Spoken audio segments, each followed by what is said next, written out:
The transfer window has closed, and yet people are still trying to buy our players. This is unprecedented. This is the Arsenal News Show.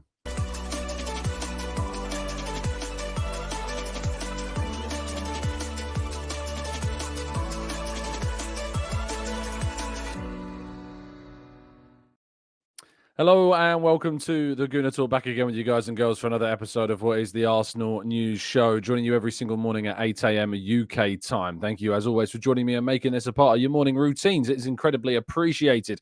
I hope you've had a fantastic start to your week and that Tuesday is treating you well. Remember, Tuesday is one of the best days. Jokes, it's the worst. I hate Tuesdays. I tried. I really did. I was going to lie to you. I was going to tell you that it was the best day of the week. I was going to really try and convince myself that it was, but no. Tuesdays are dreadful, awful. And if you make it through Tuesday, anything is possible. Good morning to those joining us live in the chat box. Really appreciate your time as always. James, Glenn, Carl, Brad. Good morning to you, to Knowledge and Black Shine, Stephen, Damien, Rob, Martin, Louis, another Louis, and Thomas, Black Shine, Josh, Matt G, Roy, Maximius, Rob, Stevie, Grantley Poos, Luke, Jean, Angela, and plenty more of you guys and girls in the chat box as well. Thank you, as always, for tuning in. Really do appreciate your time and support throughout this international break. It is the TGT Kryptonite is the international break, and you are here to support each other. You know, it's not just about supporting me, it's about supporting each other through what is going to be a really dull couple of weeks, because we've got some entertainment for you every morning to continue your morning routines, to keep you locked in and aware and, of course, in the know about what's going on in the world of Arsenal. If you could ever be so kind to drop a like on the video and subscribe to the channel, if you are indeed new around here with those notifications turned on, so you never miss a show, that would be incredibly appreciated. So please do not hesitate. Please do drop a like and help us on our way to 1K every single day. And yesterday, actually, we had quite an influx of new kind of people that were watching the channel, which was great. In fact, we've crossed the threshold of between 59 and 60,000 subscribers. So we're closing in now on 60K. That year 2024 target, we've got a few months left. We've got to try and do it. So please help us on our way to that target as we try and reach it before the end of the year. Right, let's jump into today's stories, shall we? And we start with Arsenal being beautifully cheeky, is how I would describe it. Beautifully cheeky. Because what the Arsenal have done on their website is release the behind the scenes, the access all areas, this clip that we've really come to learn to love, if you will.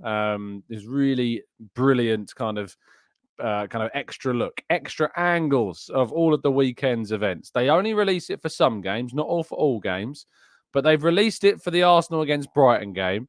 And what they've done is they've released a brand new angle, a brand new camera angle of Declan Rice's red card decision, which has, of course, given Arsenal fans even more ammunition to spew over social media. You got to admire the brilliance of the Arsenal social media team doing the Lord's work, shall we say, doing absolutely brilliant stuff. And yeah, really genuinely fantastic to see them just showing the world the ridiculous, disgraceful, disgusting decision-making of Chris Kavanagh. I sat through the pure, putrid, disgusting, what's another negative word?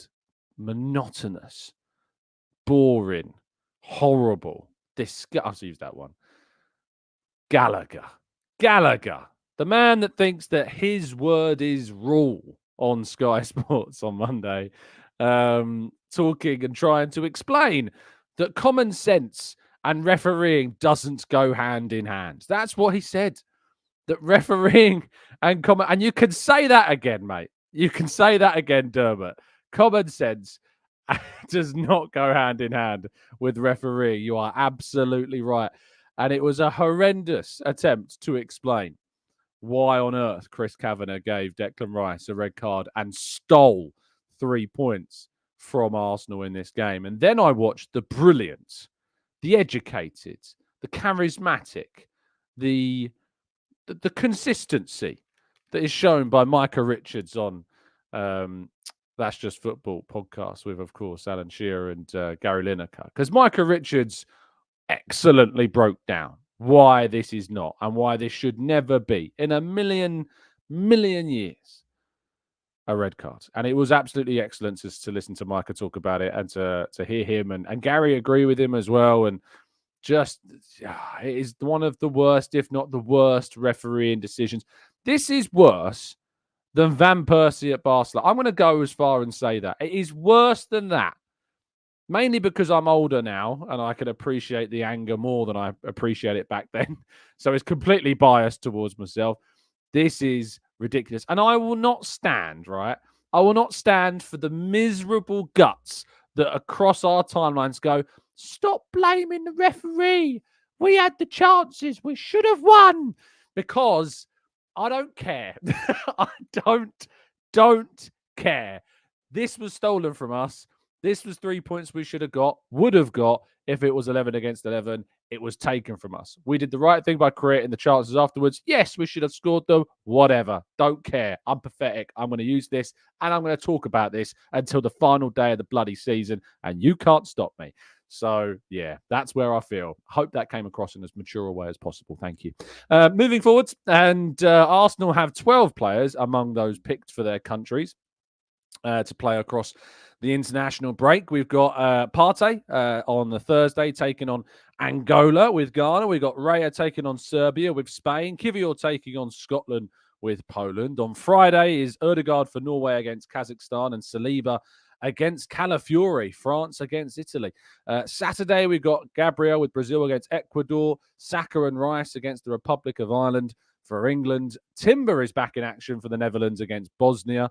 Havertz is one of the captains, Julian Nagelsmann explains now, for Germany against Hungary. And Zinchenko takes on Albania with Ukraine. On Sunday, we've got Spain against Switzerland, with Raya involved again. Of course, Croatia against Poland, Ghana against Niger, Norway against Austria, France against Belgium, Israel against Italy all on Monday. Tuesday, we've got England against Finland, Netherlands against Germany, Czech Republic against Ukraine, and Paraguay, Brazil on Wednesday, which means that, of course, Gabriel involved in a game on Wednesday in South America, flies back. You'd think Thursday, gets perhaps one training session before the weekend's game against Nottingham, against Tottenham. Not great. Not great at all. So, yeah, very, very much annoying. There's loads of them. They're all playing. They're playing loads of games. And I hope that Jurrien Timber is fine, because I really could do with him not getting injured, or any others getting injured, of course, on the international break.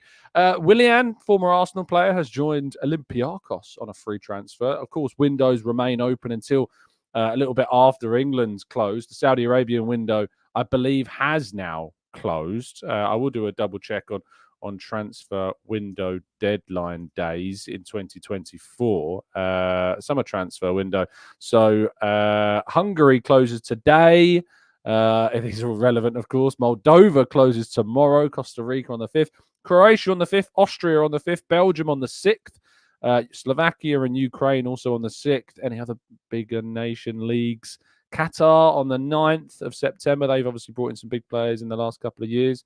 And then beyond that, it goes into kind of later in September with other countries. That, Turkey is on the September 13th. Now, of course, big story coming out of Turkey, because Victor Osimhen has just joined Galatasaray on loan until the end of the season. They are covering his salary, and there's a loan fee and an early cut clause in that, meaning that he could, of course, return to Napoli in January as well. But it's been a really strange summer for Victor Osimhen, and now he's going to be spending a season on loan in Turkey, rather than either Saudi Arabia or, of course, the Premier League, which are the two places that looked most likely for Victor Osimhen to go and play at. So, yeah, interesting to see how he gets on in Turkey. He better be returning, I tell you what, 30-plus goals. I don't want to see you lot in the chat books trying to explain to me how Osimhen, who is meant to be Arsenal's saviour, hasn't landed at least 30 league goals in Galatasaray with Galatasaray, the Super League, this season. Your pressure's on you. Pressure's on you this season. Anyway, going into injuries, and Sammy Motbell of the Mail reporting that a mid-October return date has been given as an estimate for when Mikel Merino might be expected back for Arsenal. Of course, this means he misses a considerable number of games all the way through. There are 2 international breaks during this period, but he will miss games against Tottenham, Atalanta, Manchester City, Bolton Wanderers, Leicester City, PSG, Southampton at home, Bournemouth away, potentially. That is on 19th of October. So he could be back for that. If not, The 22nd of October is Shakhtar against Arsenal at the Emirates. And then October 27th, which is a big, big game, at the Emirates, Arsenal against Liverpool. Will Mikel Merino be back for Arsenal versus Liverpool? Start of November, you got Arsenal away at St James's Park in Newcastle. They are then away to Inter Milan before then going away to Chelsea. That's right, Arsenal go away to Newcastle, Inter, and Chelsea in the space of 7 days. 7 days. Our fixture schedule this season is horrendous. Absolutely horrendous this season. Obviously, we've got this week coming up after the international break. Tottenham away, Atalanta away, Man City away. Goodness gracious me, you didn't think that could get much worse. Well, it can. It can get even worse. Arsenal's first half of the season is absolutely crazy. And that's the reality that Arsenal need to overcome this season. But our headline story of the day, David Ornstein reporting that Arsenal rejected a loan fee of €5 million with an obligation to buy clause of between 20 and 25 million euros for Leandro Trossard from Al Ittihad, who, of course, ended up signing Steven Bergwijn by the end of play yesterday. Arsenal standing firm that the Belgian was not for sale. They had absolutely no chance, of course, of signing him whatsoever between the end of the because between now and January, of course, that would have been the next time that they would have had an opportunity, of course, to get a player in. But yeah, it was a bit of chaotic yesterday. There was a real sense of worry when this story kind of came out, and fans going, "No, we can't let him leave." I even saw some fans going as far as saying, "Well, are we going to get as much as that in future?" Are you mad? Are you mad? How short do we think we are already? Let alone allowing Leandro Trossard to go. Arsenal standing firm, not for sale. Part of the plans for the long term, as David reports. Very excellent ability to go and get the information and report it as an exclusive. Fantastic stuff from David, as always. And that is very much, very much what's the word? Kind of wiping the sweat from your brow, if you like, because I was nervous. I was really nervous. But I tell you what, I am excited to announce to you today that the Arsenal TGT, the Gooner Talk Live event, is returning. For those of you that attended our event earlier in the year, I'm very proud to say that we will be returning to the Old Queen's Head in Angel on the Essex Road this coming February next year. Thursday, the 20th of February is when our live event is going to be next year. We had an amazing time last time. Fantastic turnout, sold out within the first couple of weeks. It was brilliant. And obviously the channel has grown since then, so it could be that we sell out even faster. Tickets will be going on sale tomorrow at 9 a.m. I'll be sharing the link for that on my Twitter feed immediately. It will then be updated to the video description of the video that obviously we do tomorrow morning at 8 a.m. at 9. So we put in the link in there at 9 on my Twitter feed at the Gooner Talk TV. I'll be retweeting it from at Tom Cantor Media as well. Yes, the link to buy tickets hopefully will be going live tomorrow, unless I tell you otherwise tomorrow morning. But I'm hoping to get that live tomorrow at 9. If you are a member and you are in our Discord server, tickets will be available to you an hour earlier at 8 a.m. in the Discord. Okay, so just want to point that out for those that are in our Discord chat, those that have been members supporting the channel. Tickets will be available for you an hour earlier at 8 a.m. So for those that are maybe coming over from the States, yes, I'm sorry, you will have to be up in the early hours. And those traveling over for anywhere else in the world, just be aware of your time. So I know we have people traveling from the States. We have people traveling over from Eastern Europe last time. We have people traveling up all the way down from Scotland last time. It was amazing to see so many people from all over the world attend an in-person event. Of course, as is and as was with last time, we can be assured that you'll have a fantastic panel of guests to enjoy the 2-hour event. It will start at 7 o'clock. We're hoping to start 7 o'clock and finish probably around 9. And of course, people to stick around for some drinks afterwards as well. It was a lot of fun last time. 2 events we've done so far. Both of them are fantastic. The last one was even better.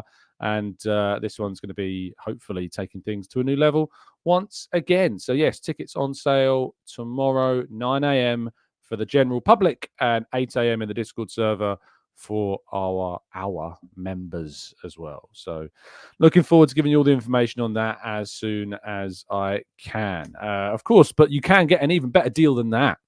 because you can get yourself a subscription to NordVPN by going to nordvpn.com/Gooner to get yourself a significant discount off a 1 or a 2 year plan with 4 months extra thrown in free on top of that 2-year deal as well. You just need to go to the link down in the description, or as I say, just type in nordvpn.com/Gooner to get yourself that significant money off. It gives you the ability to change your geolocation on your tablet, your phone, or indeed your laptop. I saw yesterday someone tweeted me saying that they wanted to watch the Twitter feed of the Ref Watch I was moaning about earlier on today, but they couldn't because it wasn't available in their country. So they had to switch the VPN on, change their location, and they were able to watch that video that wasn't available in their location. So it's so useful. It's an absolute must in 2024. So please do get involved. If you're not happy with the service for whatever reason, there's a 30-day money back guarantee on that. Now, of course, yesterday was the last day that you could get involved to try and win a signed Dennis Bergkamp shirt. Best of luck, obviously, to all of those that did enter. All the details about when and where that draw will be taking place are, of course, available on the Football Prizes website, link to where you bought your tickets. But there is a brand new prize available for you to win now. And that brand new prize is a signed and custom LED framed Arsenal shirt with Merci 22 Arsene, celebrating, of course, the years that Arsene Wenger was at the club, signed by Arsene Wenger himself. Already of this 400 ticket near prize, 137 have gone with that early bird price, of course.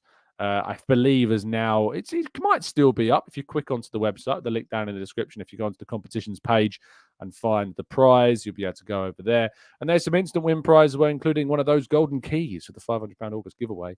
So, and plenty of Football Prizes site credit. There is also a Lee Dixon signed Arsenal shirt, a Edu signed Arsenal shirt, and a Robert Pires signed Arsenal shirt as instant win prizes in this raffle as well. So best of luck to you all in getting involved. And I'll continue to be promoting this and reminding you to get involved throughout the course of this week. Right, let's go to part 2 and your questions right after this.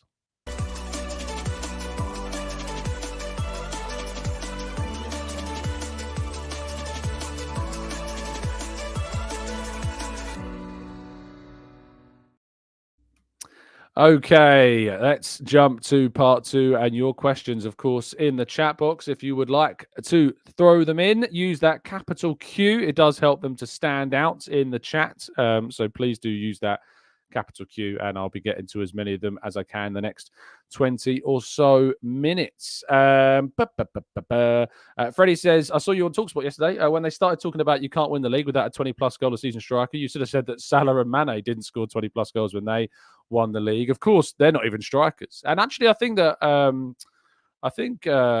was actually brought up, but Liverpool winning it. And also, it was brought up that Man City also won it without Aguero or Haaland in that kind of middle season. Gooner won there as well. There was a number of examples that Kwaku brought up actually during the show. So it was discussed. Corey says, Tom, would you consider any fee for Trossard right now? Because even if they offered 200 million, I'd say no, because we can't even get someone in. Oh, I don't know, 200 million. That's a lot of money. But you're right, we can't get someone in. So it makes it almost impossible to justify ever selling a player. But 200 million for Trossard? 200 million for Trossard? Are you telling me you'd not accept? I'm going to put that into the chat as I'm really curious what people think. If we got offered after the window's now closed, if we were offered £200 million for Trossard now, but you can't replace him, would you take it? Would you take it? I'm curious what the poll is. I'm not going to give you my straight answer yet, just because I often find myself influencing the outcome of the poll. But tell me, £200 million offer comes in for Trossard, 29-year-old, 30-year-old Trossard. Are you taking it? Are you taking it? Let me know what you do. Josh says, Tom, with Rice having to sit out the North London derby, what would your lineup be? At the moment, I'll be moving Havertz into midfield, and hopefully Jesus will be back. If not, you might have to use Sterling up top. Might be the option. Kwame says, Tom, do you remember the ex-Premier League ref, Jeff Winter? No, I don't, Kwame, at all, to be honest. Carl says, 3 events. Surely no. If we do more than 1 event, Carl, it loses its sparkle. You know, you want to keep these things, I want to keep them nice and fresh and special. Ashley says, did Mikel get the subs wrong? Odegaard, my favourite player, but with 10 men, I want him off immediately with Leo, not 80 minutes. Nelly early. Kaya Saka runners around Partey was more beneficial. No, I mean, he didn't get the subs wrong because we created... I mean, you can't have it both ways. Anyone that's saying that Arsenal should have won the game anyway because of the chances they created cannot at the same time be saying that Arteta got the subs wrong. Because if you think that Arsenal still should have won the game, then clearly Arteta did the right thing by creating enough chances to make you think that he should have won the game. So you can't have it both ways. Anyone who's tried to criticise the subs and Arsenal's lack of finishing is a massive hypocrite. It's as simple as that. You can't have it both ways. Henko says, morning, Tom. What do you expect in terms of goals and assists from Sterling this season? Interesting question. He obviously got 18 goal contributions last year for Chelsea, 10 goals, 8 assists. So I'll be looking to try and get as much as that, to be honest, mate. I'll be looking to get as much as that from Sterling this season. 18 goal contributions should definitely be a target of his. Lai says, is it true that Kavanagh is going to be the official against Spurs? If so, wouldn't that put unnecessary pressure on him? I don't think it's been decided yet, Lai. It's usually not revealed until much closer to the game. Freddie says, thanks for the read, mate. The Donuts didn't know what they were talking about. Hey, you got to be respectful, Freddie. You know, it's important that other people have decisions and opinions of their own. And if indeed you don't agree with them, calling them donuts only makes you look like a donut, not them. Ben says, is it just more, or has our overall squad become slower? Are there any stats to back this up? Seems like we're being spun by players with pace lately. I have absolutely no idea, and you'd have to find the evidence to support that feeling, Ben. Ben said, and adding on to that, Martinelli can't dribble his way out of a paper bag at the moment, and Sterling can't play every game. That's basically giving up on the season. So, no. Henko says, yes, I'd take 200 million. Crazy money. Get the money. For 200 million, Freddie says you can't say no. Maximilian says no, but Rob says obviously accept it. A1 says I'll accept it and get Leao in January. King says I would take 200 million for Trossard and buy Isak in January. Nick says, can Arsenal appeal the red card of Declan Rice? No, as far as I'm aware, they can't. Jim says yes, I would take it. Paul says 205 million and it's a maybe. Gilbert says, morning, Tom. Very insightful as usual. Thank you, mate. Oldavoli says 200 million, 100%. I'd book the flight him for free. It seems that a lot of people are leaning that way. Let's see what you're saying in the poll. 75% of you so far, 169 of you have voted. 25% say no, 75% say yes. Joe says, people saying we didn't replace Nketiah. We actually highlighted Sesko early on, but he didn't. He decided to stay. Would you try for him next season, considering he didn't back himself to take Havertz's place? That's not what happened, Joe, at all. Arsenal actually never came forward with an offer for Benjamin Sesko. There was actually a really good piece. There was a really good piece. I'll try and find it about it. I don't know if it was James McNicholas that did it. They kind of did a real deep dive on the Šeško thing. Arsenal, if you remember, I told you a while ago when that whole story was, the deal never really kind of advanced. It never got to any kind of advanced stages. So he decided to instead sign a new contract. And I'm just trying to see if I can find the tweet that provided the information. But I'm struggling, to be honest. There's a lot of tweets to go through. So yeah, here I think this is it. Yeah, Benjamin Sesko preferred a move to Arsenal over Man United and Chelsea. However, the player wanted his future resolved before the Euros on June 14th, while Arsenal preferred any major expenditure to be within the 24-25 accounting period after June 30th. I'd said to people before that PSR at the start of the window is definitely a factor. I was being told by other people that it wasn't. I was trying to tell you that it absolutely was a factor in what Arsenal were doing. And Benjamin Sesko wanted to sort out his future before then. So Arsenal never advanced their interest with Sesko because he wanted to sort out his future before the Euros. So it's not that. That's not what it was about backing himself to take Havertz's place. He wanted to sort out his future before the European Championships, and he's entitled to do that. Thomas says selling Trossard now, regardless of the price, is probably far outweighed by losing out on Champions League, etc. I don't underestimate his match-winning goals. You basically have to last without Trossard until the January window opens, and maybe even a little bit into January, which means you're missing games against Liverpool, City, Spurs, Newcastle, Inter Milan, Chelsea. You're going away to West Ham. You're at home to Man United. Yeah, it's difficult. It's difficult to justify that. There's also a North London derby in January as well. So yeah, it's tough, and a game against Aston Villa in January as well. So it's tough. That's really tough, and I'll be curious what people would say about that, saying being offered 200 million for Trossard now, but you can't replace him. 73%. It's dropping. It's dropping. CM says, I just jumped on the show. Son's got to first day at secondary school today. Seen the poll, and 200 million is a lot to turn down, especially when you can replace properly in 4 months and give the minutes to Ethan. I think, Jose, and first of all, I hope that secondary school, for all those and parents, of course, of those that are going for the first day today, I hope it goes really well. It's a very, very interesting experience, of course, as a former secondary school teacher myself. I know the stresses that those kids go through, and having done it myself as a young one as well, it's stressful, but it's exciting, and it should certainly be seen as an exciting day and a big step in their lives.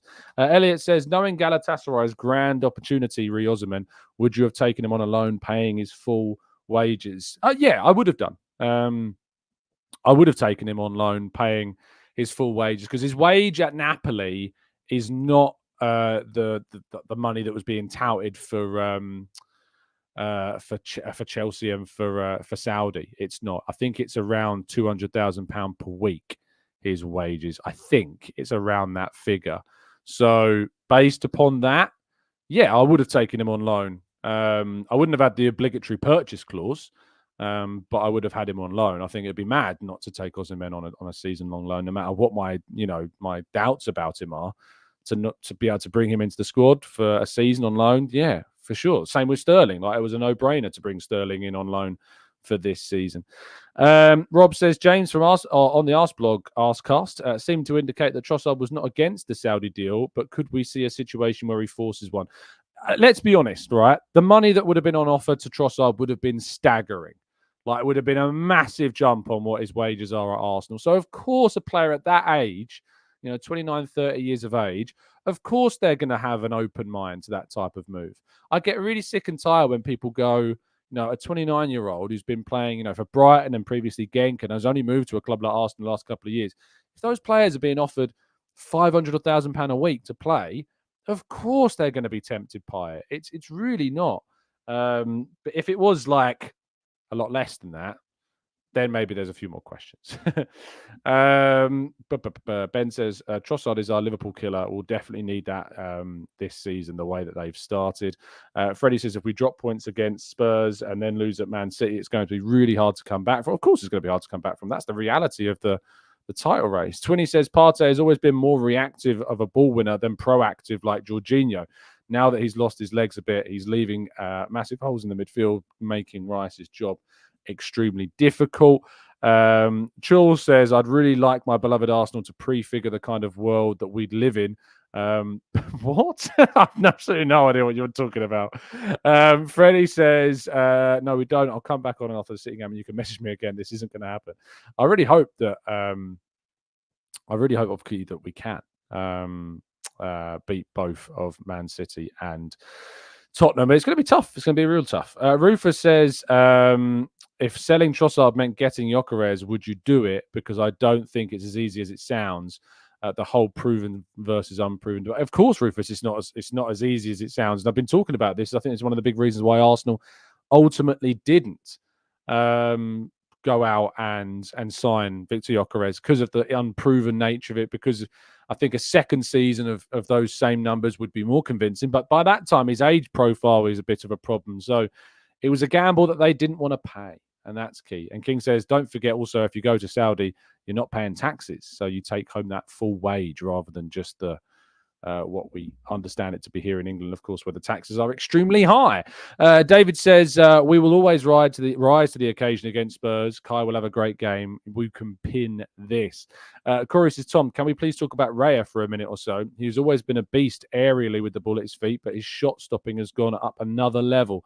Some handy long balls too. I mean, we can happily talk about how fantastic David Raya has been and continue to justify Arteta and Arsenal's decision to invest in him rather than Aaron Ramsdale. It's been an excellent decision by Arsenal, of course, to do just that, and we are reaping the benefits of that. So What more can you say about David Raya? He's been fantastic this season.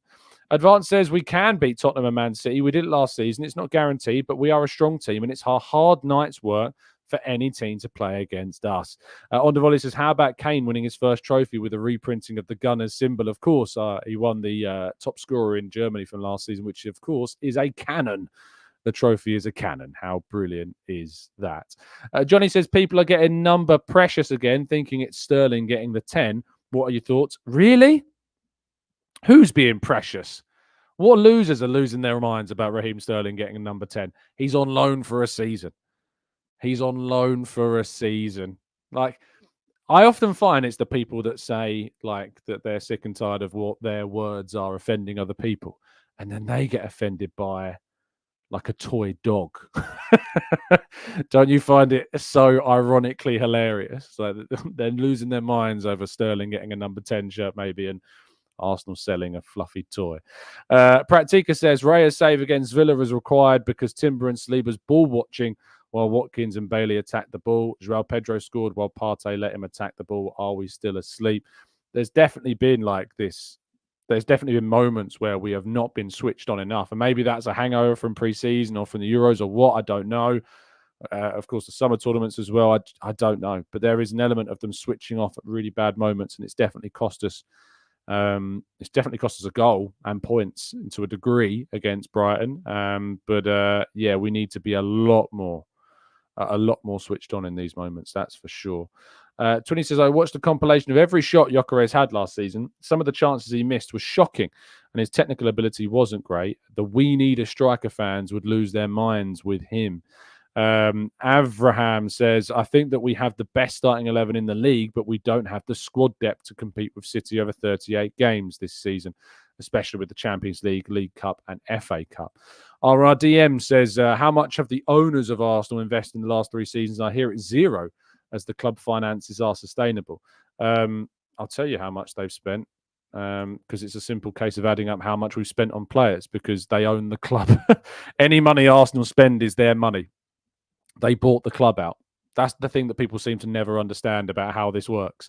If Arsenal spend money, the Cronkies are spending money because they own it. That's how it works, you know.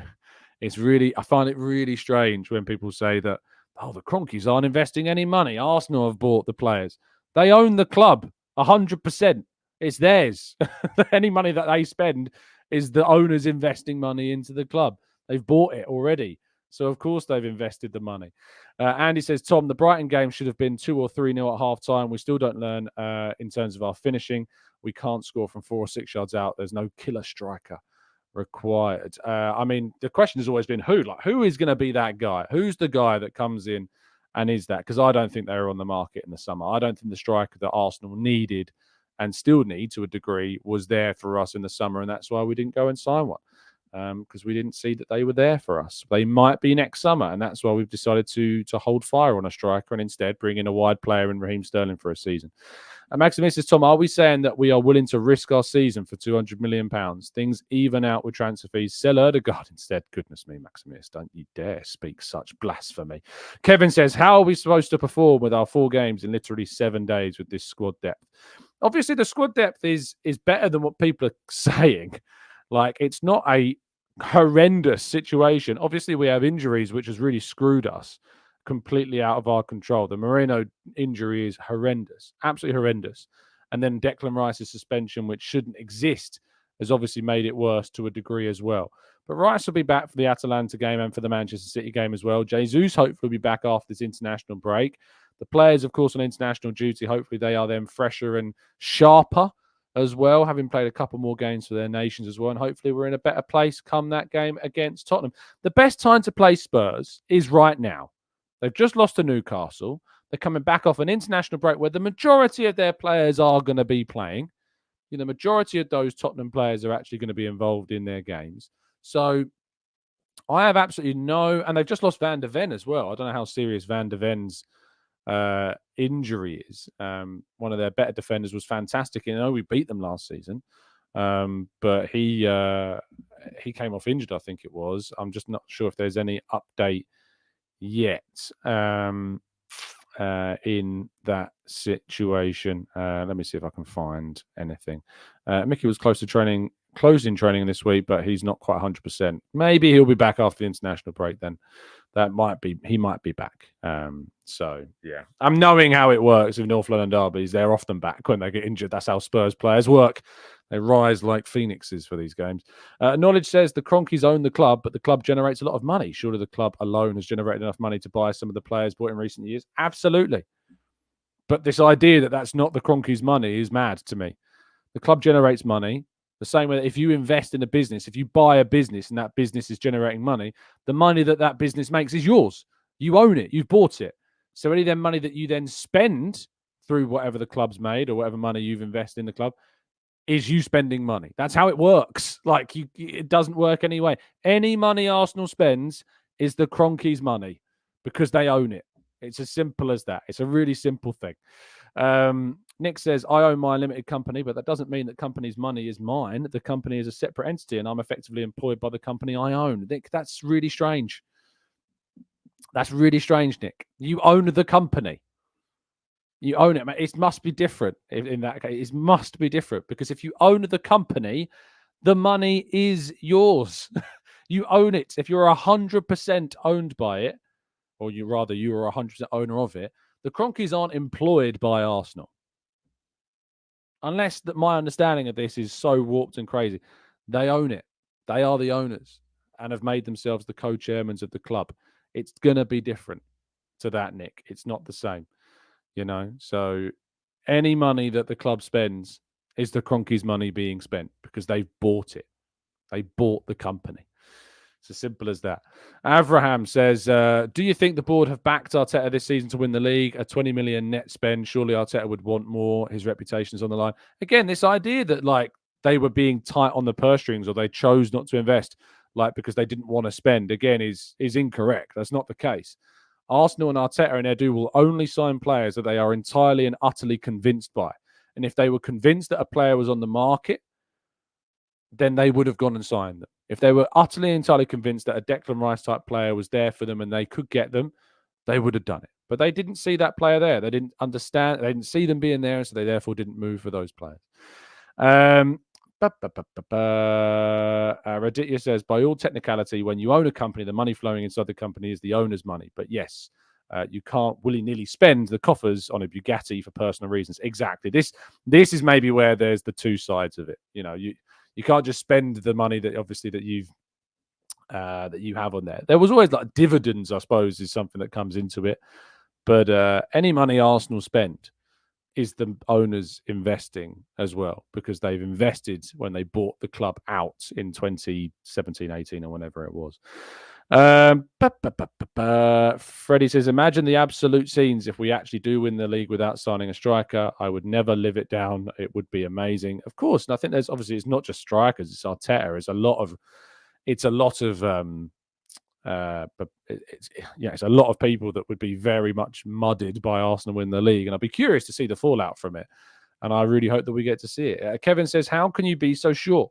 We'd never been a club that goes for that type of players. Just remember how surprised everyone was with the Declan Rice. Kevin, look at the record. Look at what we've done over the last years. Every single season up until this season, when the market was fresh with players to get, we spent more and more and more. We broke our spending record on a single summer. We broke our spending record on an individual player. I know because I know. And obviously I have the benefit of having contacts of mine as well. So that's how I know, Kevin.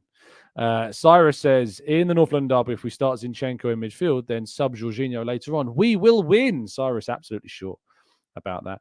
Ben says, I don't see us beating City away right now. They're firing on all cylinders without Rodri and Foden. I hope I'm wrong, but I'm prepared for the worst. They do look very good. Maximir says, Tom, after the Rice comment, did you listen to Dermot saying how the Crystal Palace defender is to be spoken to before giving him the final yellow and a suspension? Hypocrisy much. Oh, I'm expecting it, mate. I'm expecting hypocrisy from referees these days. Corey says, Tom, I now want us to sign a striker more than anything, so I can stop hearing this BS about needing a striker. I swear I hear that 8 times a day, every day since Aubameyang left. The Aubameyang one's funny as well because obviously we had a striker that scored, loads and loads of goals. We weren't any better. I mean, we were worse. We were getting worse with Aubameyang as our centre forward. Just because you sign an amazing centre forward doesn't mean you're suddenly going to become this world-beating side. Every striker is not Erling Haaland. And that's the reality of the situation. Every signing we have is not Erling Haaland that we can get. He is an absolute monster. He's a cheat code. That's what he is. And there isn't one of those on the market. No forward that we could have signed this summer suddenly changes us from title challengers to title winners. I just didn't see the option out there for us to do that. And I think that's probably where we will win today, or end today, rather. Thank you so much, as always, for tuning in. Please do drop a like on the video and subscribe to the channel. We need your help, as always, more than ever during these international breaks. The mood is low. The monotony of the international break is here. So we need your help to make sure that we try and get as much as we can towards that 1K every single day target. Please do press that thumbs up button. And if you're new, please do drop your subscriptions as well and help us on our way to reaching the Emirates Stadium capacity. As mentioned, tomorrow, I'll be reminding you tomorrow morning, tickets for our live event next year go on sale tomorrow at 9 a.m. Members, you will be available to get them at 8 a.m. the same day. So looking forward to you all hopefully getting and snapping up those tickets. It's going to be fun. It's going to be great. I'm looking forward to it. Can't wait to see you all in the new year. But yes, tickets will be on sale from tomorrow. Okay. Stay safe, stay well, stay happy and respectful. And as always, up the Arsenal.